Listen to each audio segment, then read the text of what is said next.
دویمه خبره دا ده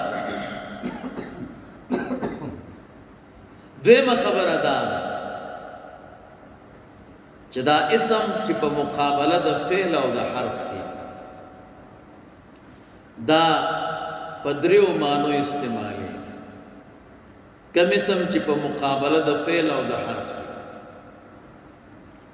یو تا علم وای دویم ته اسم جنس وای او دریم ته صفت وای علم هغه ته وای چې پاغه کې تعین خارجي وي زمون طالبان وای علم چاته وای ما وضع لشيء معين غير متناول لغيره بوضع واحد نو دې ته علم وای اسم جنس دی ته وای چې پاغه کې تعین خارجي نه وي او پاغه کې یو اخذ د صفت د اوصاف د ذات نه هم نوي لکه رجل سړی او صفت هغه ته وای چې پاغه کې تعین خارجي نه وي او پاغه کې یو اخذ د صفت د اوصاف د ذات نه وي نو کلمه د جلال کې د امام سیبوی رحمه الله او د امام اعظم ابو حنیفه رحمه الله مسلک دار چې دا علم ده امام سیبوی رحمه الله چې وفات شو چا خوب کې ولید الله د سره سم معامله وکړه وی الله وبخله وی پس شی باندې وی پدی وبخله چې تا یو مسله وکړه څنګه چې د الله تعالی ذات لم یلد ولم یولد ده دا سی اسم د باری تعالی لم یشتق ولم یشتق منه ده نو زما دا نوم دی د تغییرات و صرفیه و نساتل ده نو زجنت تا او دا مسلک د امام اعظم ابو حنیفه رحمه الله دریم خبر ادا ده په اسم د باری تعالی کې د علماء سلور مسلک ہے یو مسلک دا دی چې دا علم ده دویم مسلک دا د اسم جنس ده دریم مسلک دا دی چې دا وصف ده سلورم دا دی چې دا عربی نه ده دا عجمی ده او په عجمی کې دا سوریانی ده سلورم خبره دا ده چې الله سمانا ده یو زمون د استاد سنونه دي دا خو کیف متفق دي سړی خسړی یو نومي بیکار سړی بد سړی یو نومي زبردست نومي یو زمون د استاد وضع دا او انتخاب ده دا خو صحیح نه ده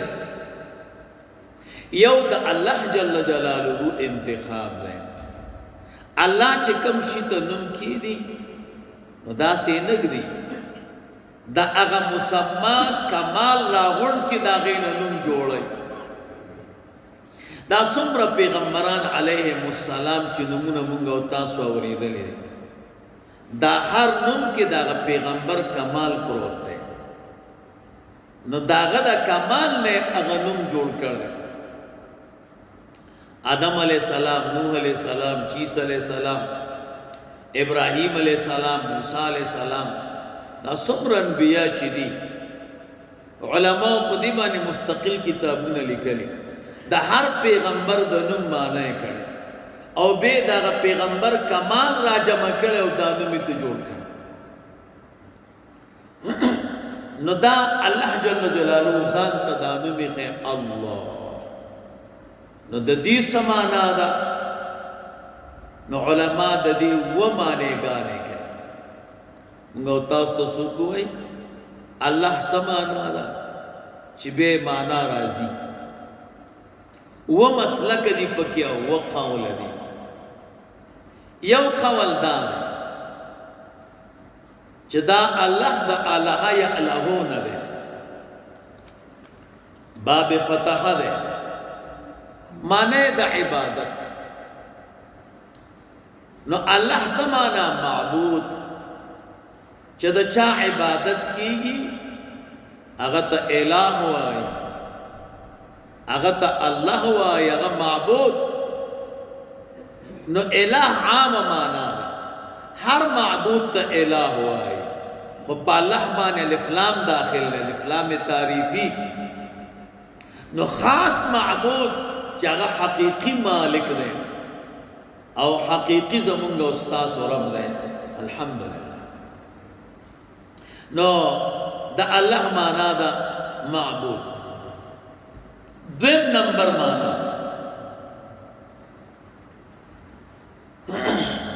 علماوی دا دی قول ناغستلے شوئے الہتو بفلان یا الہتو بفلان باب سمعان چ متعدد پا الاسا مانے دا سکون آرام نسمانا دا کلچ انسان خفشی او غمجن شی او د خپل رب نوم یاد کی نو دته سکون حاصلېږي دته اطمینان حاصلېږي دته استرام ټول ختمېږي ولی قرآن کریم اعلان کړی الا خبردار حرف التنبیه دا خبردار بذکر اللہ تطمئن القلوب دا اللہ پا ذکر بانے سکون و اطمینان حاصلی زڑونا دا بعض خلق فکر گئی چڑیر روپیو گٹا نزڑبا میں مطمئن شی دا تجربم دا دنیا خلق کنے دا خزڑے ندے مطمئن گولے اچھائیں خوب نہ ورزی او دا سے زڑنے مطمئن نہیں انتہائی دیر خفائی کل کل خفگان دیر شی زان موٹر تو غرزائی زان بانے پیٹرول واچائی زان چدین پدار پانسی کی پر زانو بوتا واچائی لیوانے شی چرسی او پوڈری تی جوڑ شی داغا دا تجربہ وچ دا دنیا پا گٹولو بسکون حاصلی اگا دا سے نہیں سکون واحد دا اللہ جل جلالو پنم اس دلتا یو سوال لے سوال دا دے چی اللہ تعالیٰ خور اختیار ویلے چی علا بذکر اللہ تطمئن القلوب خبردار دا اللہ پا ذکر بانے زلون پارام کیے گئے یو سڑے ویزخو اللہ یادو ما او ذکر کما زمان زلخو مطمئن نش ما تابل و رضی و سڑی ویزخو پینزا وقتا منزم کو او تحجدم کو او تلاوتم کو زلمی مطمئن نشو مقصی خپا دے نددی جواب قاضی ثناء اللہ سے کرے تفسیر مظہری کے اگوی علا بذکر اللہ کی چکم بارا وی دا با بمعنی فی دا دا با دا سببیت ندا دا با دا ظرفیت دا دا آیت دا معنی ندا چی زڑونا دا اللہ تعالیٰ دا یاد پا سبب بانی اطمینان و سکون حاصل ہے دا سے ندا دا با بمعنی الفی دا الا فی ذکر اللہ تطمئن القلوب خبردار دا اللہ پا ذکر کی زڑون پارام کیے گی دا سے ندا چی اللہ یاد کیوں نور روان شی زڑب دی مطمئن شی نا دا اللہ تعالیٰ پا دی یاد و ذکر کی بزان مستغرق کے زان با پا کی غرق کے دا پا یوزل و پا دو کرتا و پا دو ذرا کرتا نکی گی یو سڑی سر تسبیح او دے اللہ اللہ وائے او دو ذرا کرتے اللہ یاد کا نو دیوی زمان بزرم مطمئن شینا ثناء اللہ سے بوئی ندے زرب کل مطمئن کی چی دے دا اللہ پا دے یاد کی زان غرقاب کی یو وقت کم دا دا اللہ تعالیٰ دا ذکر نہ بغیر وقت تیر نکی بیا بورتا اطمینان قلبی ورکول کیے گے نہ پدی بل سوال دے چی دا با من دا دنیا کار نہ کونو و جماعت کے بناسیو او اللہ اللہ بیادو که د جماعت نه خوا کېږو نو زړه به هم نه مطمئن کېږي. دا خو ډېر ګران کار شو. نو د دې جواب چې دی علما د سلوک کوي هغه وایي داسې نه ده. بذکر الله نه مراد دا نه دی چې په خوله الله یادوه. د دې نه مراد توجه ده. د دنیا کار کوا، که دکانداری کوا، موټروانی کوا، خو د زړه توجه به د الله سره. د دې مثال داسې دی کالسائق للسیاره، لکه موټروان چې موټر چلی او په موټر کې ناست دي. که فکر مو کړی موټروان خبرې هم کوي، موټروان خبرې هم کوي، موټروان کله کله خوراک هم کوي، یو خوا بل خوا ګوري هم، خو لیکن د زړه توجه یې د موټر سره وي. که دی 15 دقیقې څه کوي چې 1-2 سیکنډه د ده توجه د موټر نه واوړي، نو خلک به مړه کي او د خپل ژوند به هم د لاس ته ورکړي. نو استغراق فی ذکر الله دا معنا نه ده چې د دنیا کار مه کوه، نه، کامل توجه به د الله تعالی سره.